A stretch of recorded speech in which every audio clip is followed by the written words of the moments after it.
আসসালামু আলাইকুম এভরিওয়ান। আশা করছি সবাই অনেক ভালো আছেন, সুস্থ আছেন। তো বেশ অনেক কয়দিন পর নতুন একটা ভিডিও নিয়ে চলে আসলাম আপনাদের মাঝে। তো আজকের ভিডিওতে আপনাদেরকে দেখাবো কিভাবে আপনারা পিএলপি ফাইল পিক্সেল অ্যাপসে অ্যাড করবেন। এই সমস্যায় আপনারা অনেকেই পড়ে থাকেন, আপনাদের কমন একটি সমস্যা। যেমনটা আমি যদি পিক্সেল অ্যাপসে গিয়ে আপনাদেরকে দেখাই, এরকমভাবে আপনারা পিএলপি ফাইলগুলো কিন্তু পিক্সেল অ্যাপসে অ্যাড করতে জানেন না অনেকেই, বা সমস্যা হয়। তো আমি সমাধানটা দিয়ে দিচ্ছি। তার আগে শুরু থেকে আমি দেখাই। আমি চলে আসলাম আমাদের ফোনের ফাইল ম্যানেজারে। ফাইলে আসার পরে আপনারা ফার্স্টে যে কাজটি করবেন, যারা খুঁজে পান না ফাইলগুলো যে ডাউনলোড করার পরে কোথায় গেল, অনেকে খুঁজে পান না। তো এই জন্য আপনাদের যে ডাউনলোড ফোল্ডারটি রয়েছে, ডাউনলোড ফোল্ডারটা ক্লিয়ার করে নেবেন। যেমন দেখেন আমার ডাউনলোড ফোল্ডারের মধ্যে কিন্তু এখন কোনো কিছুই নেই। তো ফার্স্টে আমি এখন কি করব, আমি একটা পিএলপি ফাইল ডাউনলোড করব। তো দেখেন আমি চলে আসলাম আমাদের টেলিগ্রাম চ্যানেলে। এখানে চাইলে আপনারা ফ্রিতে অনেক পিএলপি ফাইল পেয়ে যাবেন। এখান থেকে ফাইলগুলো কালেক্ট করতে পারেন। আর যদি পেইড পিএলপি লাগে আমাদের সাথে যোগাযোগ করতে পারেন, পেইড পিএলপি ফাইলও নিতে পারেন আমাদের কাছ থেকে।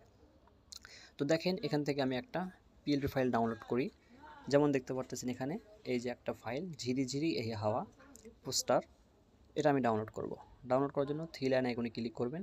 এটার পাশে ক্লিক করার পরে save to download, save to ডাউনলোডে ক্লিক করার পরে দেখেন আমাদের কিন্তু ডাউনলোড হয়ে গেছে। এখন যদি আমি আমাদের ফোনের ফাইলে যাই, দেখেন ডাউনলোড ফোল্ডারে ক্লিক করলে দেখেন এই যে টেলিগ্রামের মধ্যে এই যে ফাইলটা কিন্তু ডাউনলোড হয়ে গেছে আমাদের। আপনারা অবশ্যই ডাউনলোড ফোল্ডারটা ক্লিয়ার রেখে তারপর ডাউনলোড করবেন, তাহলে আপনারা খুব সহজেই খুঁজে পাবেন, যাদের এই সমস্যাটি হয় যে ফাইলটা খুঁজে পান না। তো দেখেন আমাদের কিন্তু খুব ইজিলি ডাউনলোড হয়ে গেছে।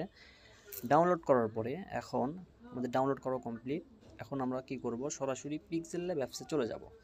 তো অনেকেই প্রশ্ন করেন যে আমি যে পিক্সেল ল্যাব অ্যাপসটা ব্যবহার করি এটা অনেকেই আপনারা নিতে চান। তো এটা আমাদের টেলিগ্রাম চ্যানেলে আপনারা পেয়ে যাবেন। টেলিগ্রাম থেকে আপনারা এটা খুব সহজেই কালেক্ট করে নেবেন। আর যদি আপনারা প্লে স্টোর থেকে যেটা ব্যবহার করেন ওটার মধ্যে অনেকেরই পিএলপি ফাইল অ্যাড করতে সমস্যা হয়, তো তাদের বলতেছি আপনারা এই পিক্সেল অ্যাপসটা ইউজ করবেন, তাহলে আপনাদের পিএলপি ফাইল অ্যাড করতে আর কোনো ধরনের সমস্যা হবে না। সিম্পলি আমি এখন পিক্সেল অ্যাপসটা ওপেন করলাম। ওপেন করার পরে জাস্ট থ্রি লাইন অপশনে ক্লিক করব, ওপেন ডট পিএলপি ফাইল। যেরকমভাবে আমরা পিএলপি ফাইল অ্যাড করি সেম প্রসেস, উপরে পিএলপিতে ক্লিক করব। এরপর এখানে আমরা আমাদের ফোনের সকল ফোল্ডারগুলো দেখতে পারবো।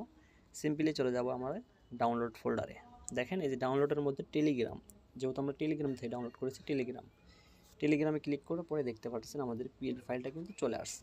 সিম্পলি জাস্ট ক্লিক করে আমরা ওপেন অ্যান্ড অ্যাডে ক্লিক করে দিলাম। দেখেন আমাদের কিন্তু খুব সহজেই পিএলপি ফাইলটা অ্যাড হয়ে গেল। এভাবে কিন্তু খুব ইজিলি আপনারা পিএলপি ফাইলগুলো ডাউনলোড করে নিতে পারবেন।